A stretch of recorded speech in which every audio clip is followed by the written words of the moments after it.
the definition of insanity, doing the same thing over and over and over again, expecting different results.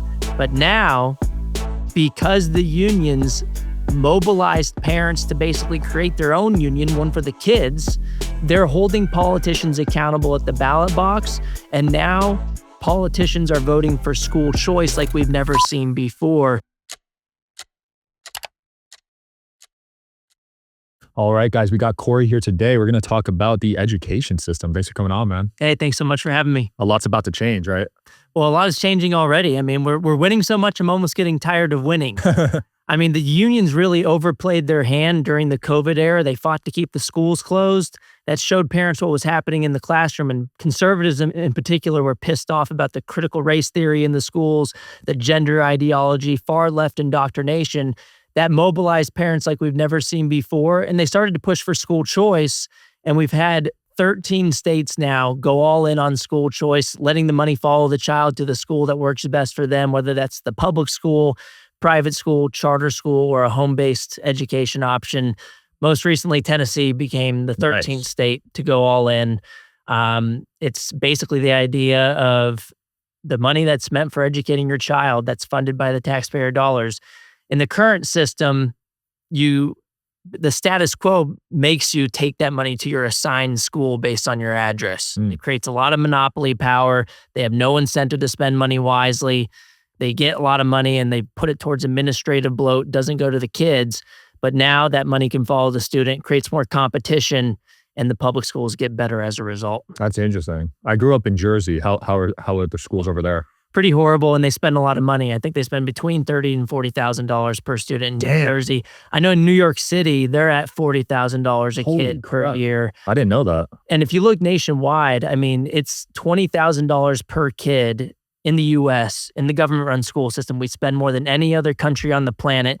That amount is about 52% higher than average private school tuition in this country. So the Catholic schools, the private schools, they're doing it a better job at a fraction of the cost. I mean, you look at the latest Nation's report card scores that just came out on math and reading. They found decades of learning loss for the public schools, but for the Catholic schools, they have a big enough sample to be able to show us what's going on in that sector, not for private schools overall, but for the Catholic schools, they show no statistically significant losses relative to 2019 because they kept their schools open during the COVID years. Yeah. The teachers unions, they knew they could leverage those closures for even more money. They held children's education hostage. You had places like in Chicago, their union was tweeting, and I'm not making this up, they deleted the tweet, but it said, the push to reopen schools is rooted in sexism, racism, and misogyny. They threw every buzzword at the wall to see what would stick because they knew if they could keep those schools closed longer, what were they going to do? They're going to say, well, we'll open if you just give us more money than we already have. They already have about $30,000 per kid in Chicago. And so over time as well, this money has just increased. It wasn't just a COVID thing. Since 1970, we have data on this nationwide. Our per student funding in the U.S. has increased by about 164% after adjusting for inflation. Have our outcomes gotten 164% better? No, Obviously. they've gotten worse, They've gotten worse, and we're throwing more money at the problem. It's the definition of insanity, doing the same thing over and over and over again, expecting different results. But now, because the unions mobilized parents to basically create their own union, one for the kids, they're holding politicians accountable at the ballot box. And now politicians are voting for school choice like we've never seen before, because now you have a new coalition pushing for this policy. It used to just be for kids who were in objectively failing schools based on test scores. Now families are understanding that their kids in some cases, even if they're in an A-rated school, they're being brainwashed with views that are not aligned with their family's values. They're being told to hate their country. And I thought that this, at the beginning, I thought maybe this is just a rare occurrence because we see all these viral videos of libs of TikTok and stuff where public school teachers are saying just extreme things, going too far on the left, attacking President Trump. They have Trump derangement syndrome. There's actually been a nationwide survey that came out last month, actually in January of 2025 by Education Next. And they asked high school students in the U.S., a nationally representative sample, how many times different kind of critical race theory topics were mentioned at their school. One of them that stuck out to me, and a lot of these things were prevalent, but one of the big ones that I thought was really detrimental to have in our public school system was that 36% of the respondents, U.S. high school students, said that their teachers either often or almost daily were saying that America is a fundamentally racist country. 36%. Damn. Now, that's not a majority, but that's more than 0%, and it should be 0%. You have more than a third of the kids reporting in the U.S. government-run school system that their teachers are saying often or almost daily that America is a fundamentally racist nation. That is unthinkable. I didn't hear that when I was growing up and going to public schools.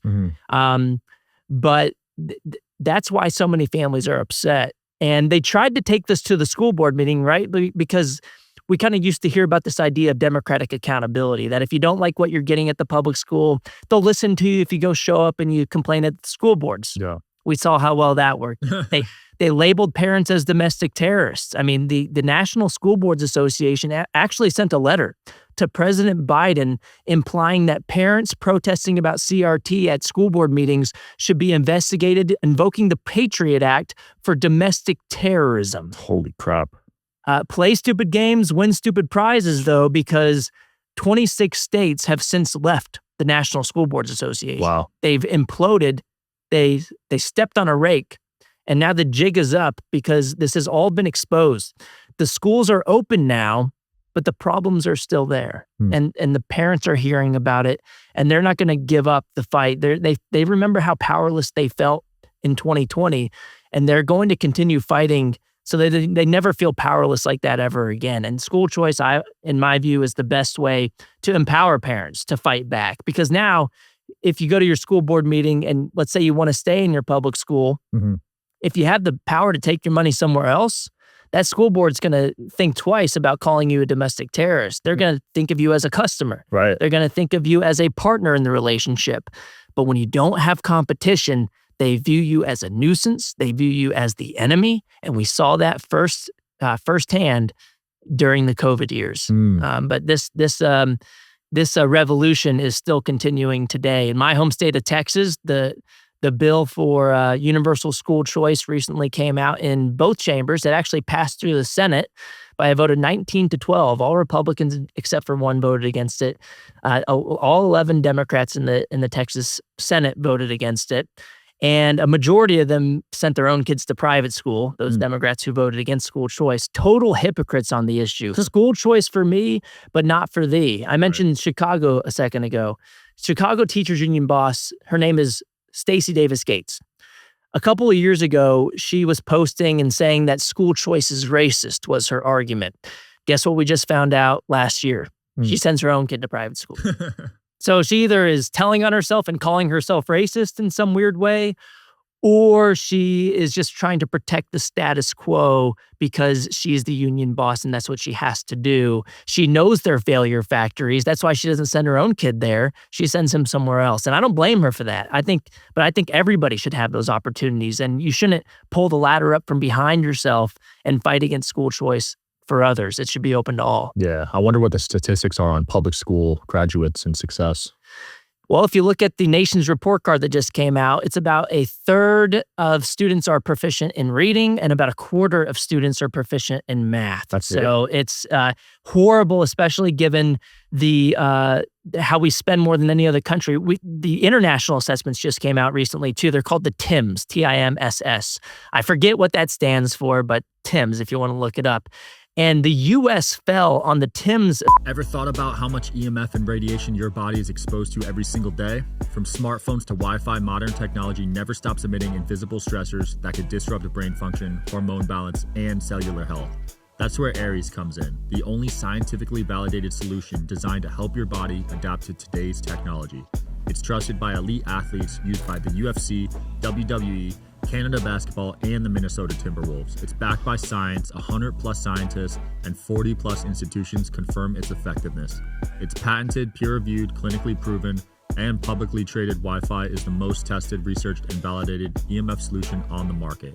Upgrade your biology to keep up with modern technology. Protect yourself with Aries today.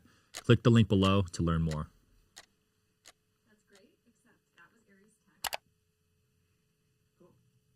Assessment internationally by more than any other country except for 3 of the countries, Iran, Kazakhstan, and 1 other country. We fell by 18 points in 4th grade math scores. Damn. And we spend so much money, but we also had our schools closed for a very long time. If you look at other countries that had their schools open, like Sweden, they didn't close their schools. What happened to their rankings? On the same assessment, 4th grade math, they improved their scores by about 8 points. So there's been a lot of literature in the U.S. showing that school districts that closed longer, they had more learning loss and actually mental health issues among the students too. And again, this is because the teachers' unions saw that they could financially gain by keeping those doors closed. The private schools are fighting to reopen. The public schools are fighting to remain closed. And the main difference there was one of incentives that if you know your customers can walk, I mean, the Catholic schools are saying, I'm going to keep my doors open because they're going to be able to take their money somewhere else. Yeah.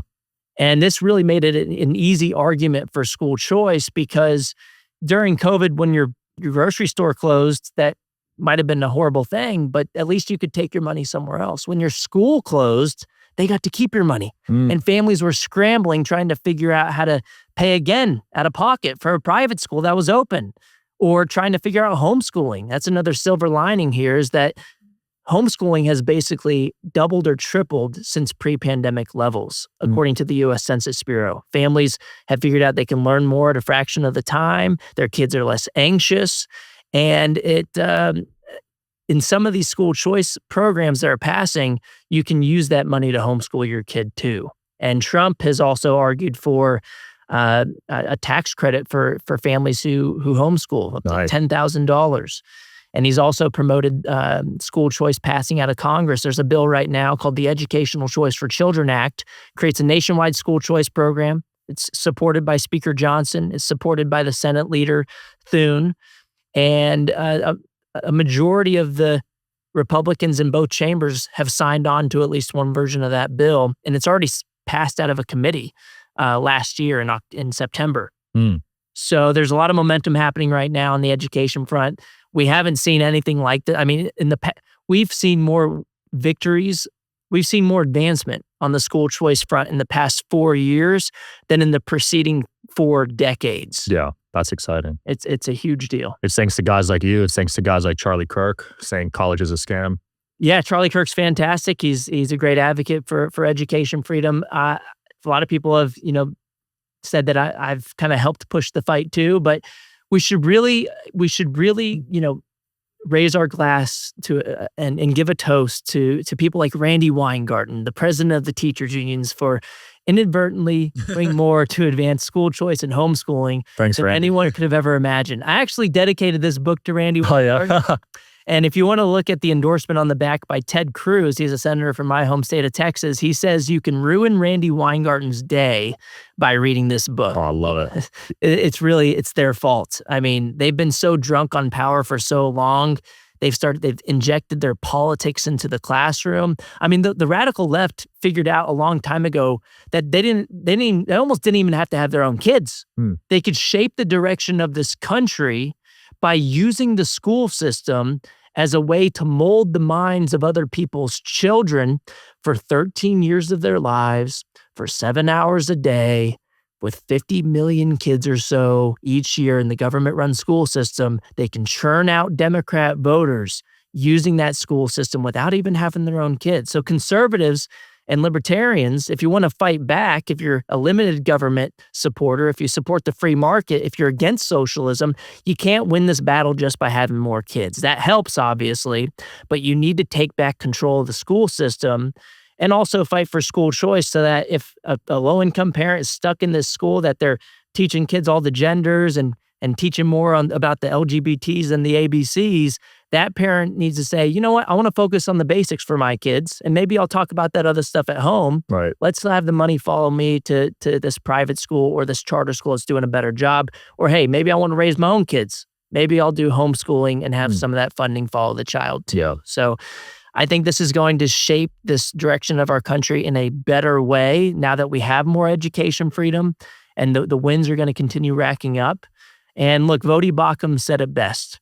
We cannot continue to send our children to Caesar for their education and be surprised when they come home as Romans. Good news is the parents are not surprised anymore. Yeah. Yeah. This is a deep issue, man, because these kids are the future of our country. Yeah, So exactly. This is a massive deal just because people watching this might not have kids, but this affects you in a certain degree. Exactly. If you don't like high taxes and you have some other political pet project that interests you, maybe you're really focused on immigration. Maybe you're focused on you don't want the government taking as much out of your paycheck, and a lot of people are concerned about that. You're concerned about the economy. Yeah. You should care about education freedom too, because the root of all these problems stems from the socialist indoctrination in the government school system. Of course, we have kids, millions of kids, 50 million kids or so each year going through this system, being brainwashed by the government-run school system to like big government and to see government as the solution to all their problems. Right. It shouldn't surprise us that at 18 years old, they go and vote for more government.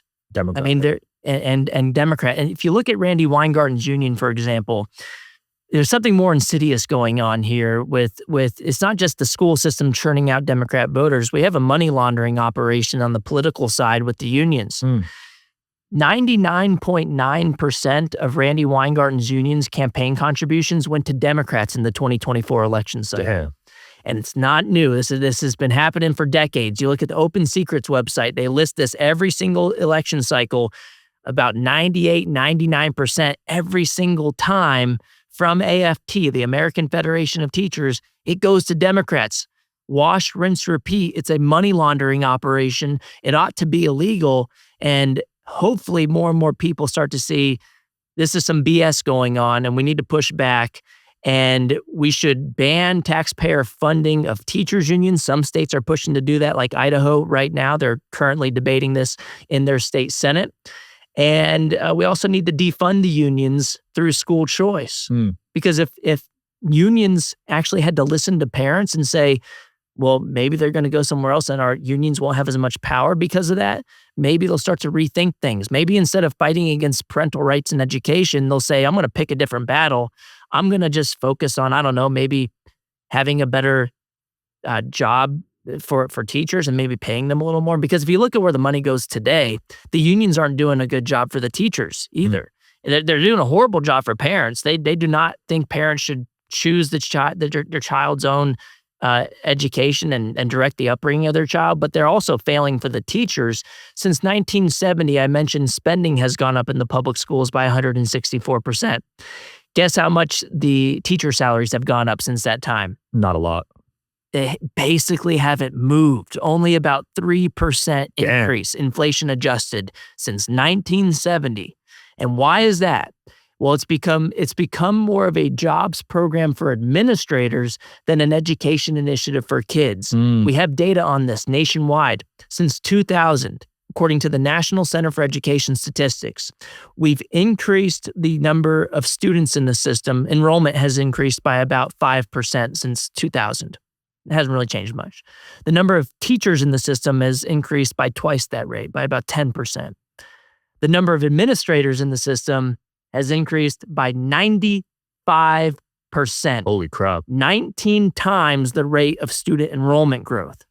Then you zoom into different districts and it's happening everywhere, especially in union-driven districts. In Chicago, which we mentioned a second ago. Since 2019, we have data on this in Chicago. The number of staff employed by the Chicago public school system has increased 20% since 2019. Over the same period, enrollment has dropped. The students are fleeing by about 10%. Wow. In what other industry do you bleed customers like that and then go on a hiring spree? It makes no sense, but it's because they're a monopoly. They have no incentive to do the right thing. They spend it on their political pet projects. They spend it on more dues-paying members, which means people like Randy Weingarten can make their $500,000 a year salary without actually producing results and actually failing year after year to provide an adequate education to kids. And I think the only way we get out of this mess through freedom as opposed to force is from the bottom up. Give them an incentive to let them exist, but give them an incentive to listen to parents instead of treating them as horrible people. Right. So that being said, do you feel like teachers should make more money? I think there's not a one-size-fits-all answer to our school system, but there's also not a one-size-fits-all answer to that question because some teachers are doing a horrible job, but some teachers are doing a fantastic job. And so when I argue for school choice, similarly, it's not a public versus private debate. I think there are some public schools that are knocking it out of the park. There are some public schools that are horrible. In Chicago, they have about 33 public schools that have 0% math proficiency rate. Damn. 0. Not a single kid proficient in math in 33 of their government-run public schools. Baltimore, you go look over there. 40% of their high schools have 0% math proficiency rate. And so, not all private schools are beating all the public schools, though. But that's why parents who know their kids better than anybody else, they should be the ones determining, hey, maybe I like the public school for one of my kids because of whatever, programs they have over there, a specialized mission. Maybe the mission of the private school is better for another kid, or maybe you want 2 different public schools. But that decision shouldn't be up to me. It shouldn't be up to a government official. It should be up to the parent for their own child. And so I like to say, if you like your public school, you can keep your public school. Yeah. For real this time, unlike with your doctor and Obama's false promise that. But for real, and the public schools we've seen in places like Florida, they have gotten a lot better as they've expanded school choice. A couple decades ago, they were at the bottom of the pack on the nation's report card for math and reading. Now, as they've expanded school choice to all families, Florida is ranked #1 by U.S. News and World Report on education. Wow. And it's not because they pumped more money out into the system. They spend 27% less than the national average per student in Florida. So it's not a money issue. It's an incentive issue. And it's a great place to be right now, but we're not done yet. The blue states are really far away. Why? It's because of that problem I just brought up where the Democrat voters support school choice. A lot of Democrats send their kids to charter schools. They send their kids to private schools. They use the voucher programs. They use the scholarships to go to a better school. And the thing is, the Democrat politicians almost in lockstep vote against school choice because they're controlled by the teachers' unions. Damn. So these unions are powerful. Yep. So they have hundreds of millions of dollars that they can use to lobby against any change to the status quo. They fight against any form of accountability whatsoever. Wow. Why do you think our schools were closed so long? Randy Weingarten's union lobbied the CDC to make it more difficult to reopen schools.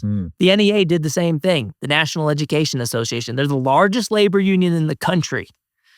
And they have a federal charter, which makes 0 sense to me. They've had it for over 100 years. They are federally chartered by the federal government, by Congress. Republicans have a trifecta this session. They should revoke that federal charter from the NEA. We shouldn't give them special privileges. They're the only labor union that has a federal charter. It makes 0 sense why they have one to begin with. But Republicans in Congress should also pass school choice. They should also abolish the Department of Education. I'm glad Trump has been he campaigned on that issue like every rally. And look, that department started in 1979 as a payoff to the NEA, the largest teachers union in the country. Jimmy Carter wanted their endorsement and gave them the teachers union, gave them the Department of Education. Started in 1979. We've spent about $2 trillion at the federal level since that time. The stated goal was to close achievement gaps. That hasn't happened. They've widened, if anything, they've gotten worse. And it's a violation of the 10th Amendment. I'd say it's unconstitutional. It should be up to the states. The word education is not in the Constitution. Thankfully, we do have a bill in Congress right now by Senator Mike Rounds out of South Dakota, a Republican. And it's called the Returning Education to the States Act. It's pretty dang simple, and it's not as scary as what the Democrats will have you believe. It block grants the current funding at the federal level back to the states. It's literally returning education to the states. And Texas, for example, has 10% of the students in the nation at the K-12 level, so they'd get about 10% of the funding. Based on your enrollment is how much of the funding you'd get. And any vital programs, according to that bill, would move under different departments. So, for example, Special needs students, they may have some programs that benefit them under the Department of Education right now. That would move under the Department of Health and Human Services. The Pell Grant scholarships for college, those would move under the Department of the Treasury. Any civil rights protections for students, that would move on under the Department of Justice. So it's not really as groundbreaking as what the Democrats are, the lines that they're repeating. They're saying, oh, we're going to defund education. Right. It's going to cause all these problems. What about the special needs students? I've just addressed all those things. The money's going back. You'll actually have more money for education if you abolish the department. Each individual state already has a Department of Education. Why do we need another one in D.C. to employ 4,400 people who are pushing paper, not really doing much of anything? If you don't have those people in place anymore, that means you have more money to give back to the state Department of Education to spend as they see fit. You increase local control. You have more. They know their constituents better than people in D.C. And you should end up having more funding for education. So contrary to the myth that's being pushed by the Democrats that abolishing the department will defund education, actually makes education more well-resourced than before. They need increased funding on the lunch programs, man. That is garbage that they're feeding the kids. And I think that's impacting the scores, to be honest. Yeah, and it could be. But at the same time, I don't want the government to kind of take over the role of the parent. And I guess I see the argument that if you're going to force the kids under compulsory education laws to be at school, you might as well feed them. If we're spending all this money anyway on administrators, might as well spend some of it on lunch. So I don't really have a huge problem with it. But I am a little weird. I don't have like a hard stance one way or the other on the issue because I do think parents should be involved in these processes. It's their kids. Yeah. But I do understand, for lower income families that's not a fight I'm going to pick as far as the first thing that we should cut. I remember Randy Weingarten was on a left-leaning news source. I don't remember which one it was recently, where she said, the Department of Education, we just need it so that we can give kids a good lunch. Well, they don't even administer the federal lunch program. It's administered by another department anyway. So she doesn't know what she's talking about. And at the end of the day, if you still have that money and it's going back to the states, why can't the individual states do that? Right. Right. So, and I think they could do a better job at providing the meals that best fits their constituents. And I think more local control would be a good thing. Yeah. I got a lot of friends. I'd say 80% of them send their kids to either private or homeschool. 80% of my successful friends. Myself, so maybe this is why I'm not so successful, is I went to government schools. And if you want to check out, I wrote you a note at the beginning, Sean, and for the listeners, if you want to see it too. Handwriting's horrible. I tried I was in the hotel before this, slowly scribbling. And, I can't blame it on being a doctor either, because I'm not a real doctor. I'm more like a Jill Biden doctor, a PhD in education policy. But no, I went to government schools. That's the reason I have all these problems. And I went too. I got bullied. Yeah. I got made fun of. Yeah. Yeah. So did you go your entire K through 12? K through 12, and I went to Rutgers, which is a public university. Oh, okay, cool. Yeah. So I went to public. I don't like really call them. I catch myself sometimes calling them public schools, but they're not really public schools. Mm-hmm. I like to call them government schools because they're not open to the public. If you live on the wrong side of the district line, you can't go there. It's not a public good. Oh, wow. It's rivalrous. It's excludable. They do exclude kids based on where you live. Really? So like in San Antonio, Texas, where I live, there's a neighboring district to mine called Alamo Heights. And in fact, if you want to transfer your kid in there, you could theoretically do it, but they charge you, in addition to what you're already paying in property taxes, they charge you $10,000 or so per child per year. A public school charging tuition as if it's a private school. So they do exclude kids. They expel kids. That's a way to exclude them. They're not accountable to the public. We've seen what's happened with the school board meetings and how they just turn off mics. They label you as an evil person if you disagree with them. They don't want any transparency. They don't want any sunlight, which is usually the best disinfectant, because they live in a bubble. They're in this closed system where they're not accountable to anybody right now. And so, one, that's why we need school choice. But yeah, I mean, it's just.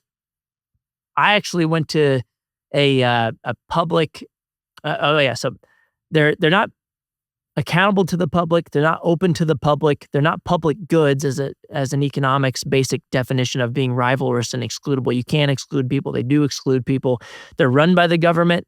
They are compelled by the government through compulsory education laws. They are assigned by the government, and they are funded by the government, at least the taxpayer, which is the government takes your money and then sends it to the schools. So they're more accurately described as government schools than public schools. But in high school, I had the opportunity to go to something called magnet school. MAGA? Magnet. Oh. MAGA school would be awesome. Yeah, it would teach you to love your country, not to hate your country. And it'll be the best school. It'll be the best, and they'll be in the top percentiles in all their academics. But no, it was a magnet school, so they're kind of like charter schools in that they can have specialized mission, and you're not assigned to a magnet school. They're run by the district, but they have to attract their customers because they don't just get people assigned to them. Yeah. And so they usually have specialized missions. Mine was a communications school. And I felt like that had a good positive impact on my life trajectory. I think other families should have those opportunities too. And it shouldn't be limited to schools that are run by the government. You should be able to go somewhere else. I have a daughter. Actually, I just joined the parent revolution. She's actually at the hotel with mama. And she's almost 7 months old. And before we had our first child, her name's Angelina, Miranda and I, my wife, had planned to homeschool. It was one of the first conversations that we had kind of when we were dating and stuff. And we were aligned there. So that we were aligned everywhere, but that was a really important part of the conversation too. And after having our child and seeing her for the first time, there's like, no way that we're not going to homeschool. I don't want to send you anywhere else. I don't want to send you to the private school. I don't want to send you to the public school. Maybe things change over time, but I think we're going to try to make the homeschool thing happen. And there's a lot of other cool things that are going on recently. And this isn't a new phenomenon at all, but have you heard of micro schools? No. So it's kind of like homeschooling. And how about the pandemic pods? They were calling them pandemic pods during the COVID era. Yeah, I didn't see that. So when the government schools closed, a lot of parents, they were trying to figure things out, right? If they couldn't, they were trying to find the private schools that were open, and a lot of them tried to do homeschooling, but they were also trying to work at the same time. They found this kind of middle ground called pandemic pods. Oh. So that's where you had 5 to 10 children getting together in one household. And so the parents could basically band together and economize on the process of homeschooling. And so it's not like a one-on-one situation, but it's almost there. You get some of the benefits of socialization with the other kids, and you could even hire a private tutor and pay them to help in your household. And you can basically create your own miniature school, hence the term micro school. And they've been doing this for a long time. A lot of people try to like to say it's this kind of re-envisioning of the one-room schoolhouse. And in Arizona, where they've had school choice for a long time, they're one of the best states on school choice. They were actually the first state to go all in 2022, allowing all families, regardless of income, to be able to take their scholarship money to the school that works best for them. The union got really upset, though, because parents were using the scholarships to go to these micro schools. And one of the very famous ones, or ones that's doing a good job in Arizona, at least, is called Prenda Micro Schools. The founder's name's Kelly Smith. And the union actually put out a political hit piece against their founder and the organization. The NEA, the largest teachers union, put out an opposition research sheet on Kelly Smith and Prenda Micro Schools because they were so afraid of them shaking up the education status quo. Wow. It's not the factory model government-run school system anymore, and families like it. They're using the ESA funds to access those schools. And during COVID in particular, they were seeing a phenomenal increase in their enrollment in students in their micro schools. So, in some states, like in my home state of Texas, you hear from some of the people on the fence in the legislature who might not want to vote for it, usually because they're already endorsed by the teachers unions and they're already controlled by them. But some of them live in rural areas. And some of them are Republicans. And so they'll try to have their cake and eat it too. They'll try to say, on the one hand, I'm a conservative, I'm a Republican, but on the other hand, I got to vote against this thing that's on the party platform, school choice, even though Trump supports it, Governor Abbott supports it, basically every other Republican supports it. But I am going to make an exception for myself because I'm in a rural area. And because I'm in a rural area, my constituents don't want to, we don't have a lot of private schools. Yeah. But at the same time, in the next breath, they'll try to say this is going to defund their fantastic rural public school. Hold on a second. If it's so fantastic in your public school, you should not be afraid of any competition at all. Then no one's going to go anywhere else. And especially if if it's true, you don't have any private schools, then if people don't leave, the public school's not going to lose any money because public schools are funded based on the number of students, based on their enrollment. If it's true that you don't have any options there, then you're not going to lose any money. So they try to, it's like the 2-button meme on social media where the guy's sweating and he's trying to figure out which button to press. On the one button it's a way to say two things are logically incompatible. On the one hand, they'll say my constituents can't use it. The public school is the only option. And the other button is basically them saying that school choice will defund my rural school. The reality is actually some of the oldest voucher programs, scholarship programs in the country started over 150 years ago in the late 1800s in Maine and Vermont, of all places. Some of those rural states in the country. And guess why they were created? Back in the 1800s, and in some cases now as well, they have some districts in their state where they don't even have a public school. They're so rural, they don't have a public school. And so they figured out over 150 years ago, not having a lot of options is an argument actually to expand opportunities, not to restrict them. So our oldest scholarship school choice programs were because they were rural. So let's give you more choices so that you can have an opportunity. And so like with these micro schools in rural areas, that's an option that can pop up too. Maybe you don't have a brick and mortar private school that pops up, or maybe you just have one. But in a rural area, you might be able to have some type of homeschool co-op or micro school pop up. Right. Supply will meet demand, and now you actually have more options than you had before. And what's really important about the legislation that they're pushing now as opposed to a long time ago, we've gone from the voucher or the scholarship to an education savings account. Savings accounts you can use on things beyond private school tuition, whereas the voucher is basically a ticket you can use to get to a private school. But now you can use the savings account directed by the parent, kind of like a health savings account. I don't know if you've used one of those before, but you can only use it for health expenses.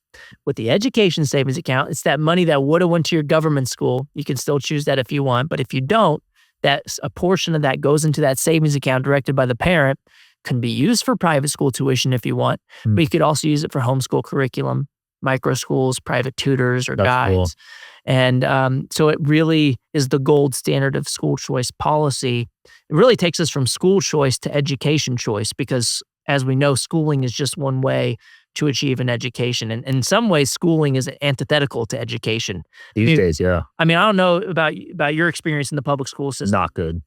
Yeah. So like when I was in the public school system, before the magnet school at least, there was a lot of drugs, gangs, violence, people getting into fight. That was the cool thing to do, to get into a fight. Fights, yeah. And so like we had this thing, and I wrote about it in the book, called getting rolled into a gang.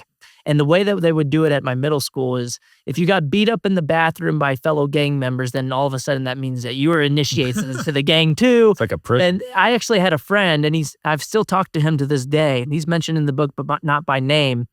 At the time in middle school, he would actually he was teaching me on the weekends how to walk because I was walking I wasn't walking gangster enough for him. So that was kind of like the culture in the school system. And actually how I got into the school choice movement, I actually started as a researcher until I figured out how many lunatics are in the university system. I still published about 40 peer-reviewed studies. I don't know how I did it. I mean, one of the peers in that process, it's blind, so they don't know who you are, but they usually do because you usually publish your paper online first and then you submit it to a journal. But you don't know who's reviewing your study, so there's no accountability there. They can do whatever they want. They can reject it, accept it, regardless of how good or bad the study is. And it's usually if they agree with the result, they'll accept it. If they disagree with the result, they'll reject it. And I had this study where I found, it was in my first study, it's peer-reviewed now in Social Science Quarterly. There's actually another iteration in the Journal of Private Enterprise. So it's 2 studies on this topic, finding that the voucher program in Milwaukee, it started in 1990. We used student-level data from the state-mandated evaluation of that program, my co-author and I. And we found that by the time those students were 25 to 30 years of age, they were substantially less likely to commit crimes as adults than their similarly matched peers in the public school system. So lo and behold, you get a better education experience, you're more likely to graduate, you're more likely to get a job, you're less likely to be involved in the criminal justice system too. It's another one of these side benefits that are, I would argue, even more powerful than the academic benefits of school choice. But one of the first journals we sent this to was called the Journal of Urban Education, I think. And we had written, the study and saying like, this benefits urban students. The editor got back to us, or I think it was one of the peers in the peer review process, and they said, you can't refer to them as urban students. They are students in urban areas. And I was like, okay, fair. Okay, we can change that. That's not a big problem, right? Just flip the words around. But the reason we wrote it that way is because we looked at the journal's website. They're about the journal many times referred to urban students. So it was okay if they talked about urban students, but we couldn't talk about urban students. And that same reviewer said something along the lines of, I buy your methodology. I think it's like a causal relationship. It's a rigorous study. But you didn't talk about how this relates to whiteness and structural oppression and all these, DEI buzzwords. And it's like, well, that wasn't the point of the study. Here's the results. Here's what happened. I'm not going to put any extra flavor on it and get on all this equity stuff. I'm just doing an unbiased study. Here's the data. Here's what it says. But no, I had to talk about how it relates to whiteness. I mean, it didn't even make any sense to me. And so we went to a different journal and it ultimately got published. But it just goes to show you, I mean, when they say peer reviewed, that doesn't actually mean all that much. And it could actually be a negative indicator, not a positive depending indicator. on who's reviewing it. I mean, I had someone I was arguing with who's a professor in a college of education at the University of Texas, Austin, today or recently on X. And he was basically saying, there's some studies that show that if you use a scholarship that, they lemon pick the evidence. They choose the few negative studies and they use that to hang their hat on it. And they say, well, sometimes when students use scholarships, their test scores go down a little bit in this and that study. And it's a peer-reviewed study. One of those studies in their working paper version found positive effects. They went through the peer review process and all of a sudden found school choice somehow had negative effects. And as professors, you're going to do whatever the peers say because you're trying to get published, right? That's kind of like even if no one reads the study, if you have a journal article that's in a high prestigious, that's kind of their status. They're outside of their echo chambers. Nobody really cares about it. No one reads. And the peers don't even read the studies. I mean, you and I don't read this. I've never read a single. So, they're like 50 pages. Nobody reads it. You're more likely to get people paying attention to a tweet than a 50-page article. Yeah, 100%. And that's another reason why I said to hell with this university stuff. I still do studies from time to time. My most recent one found that the school closures hurt parents' mental health as well, not just the kids' mental health. I could see that. And that just got peer-reviewed in a journal. I don't even remember the name of it because I don't really, that's not as important to me. And the most recent study I got peer-reviewed before that was finding that the teachers' unions were linked to the closures, that places that had stronger teachers' unions were more likely to keep their schools closed longer. That wasn't really a surprising finding, but a lot of people, in their echo chambers would say, oh no, you can't just read the news headlines, you need to put data behind it. And so we did. But yeah, it's Looney Tunes in the university system. And I think that's why we have so many problems at K through 12 too. The teachers are going through these colleges of education and learning to be Marxist, and then that trickles down to the public school system. And it's a huge problem. But this person I was arguing with on X earlier, professor at the University of Texas, Austin, in their College of Education, he was pointing to these studies saying that this actually hurts the kids. And my response was, you know what? The parents know their kids' needs more than you, professor. And they shouldn't need your permission to choose the school that works best for their kid. because maybe they're not choosing based on the test score getting 1% better. Maybe they're choosing because they're getting bullied. Maybe their kid is involved in a gang at the public school, and maybe their test score went down a little bit in the private school, which could be because they switched schools, and that is known to have negative effects on test scores, regardless of what type of school you're switching to. It's a shock, right? It's something that you have to deal with. There's a transition cost associated with that, but things get better over time, right? And the parents know their kid's situation, which is not going to be captured by a standardized test score. There's multiple dimensions to school quality. It's safety, it's the culture of the school, it's the specialized mission of the school.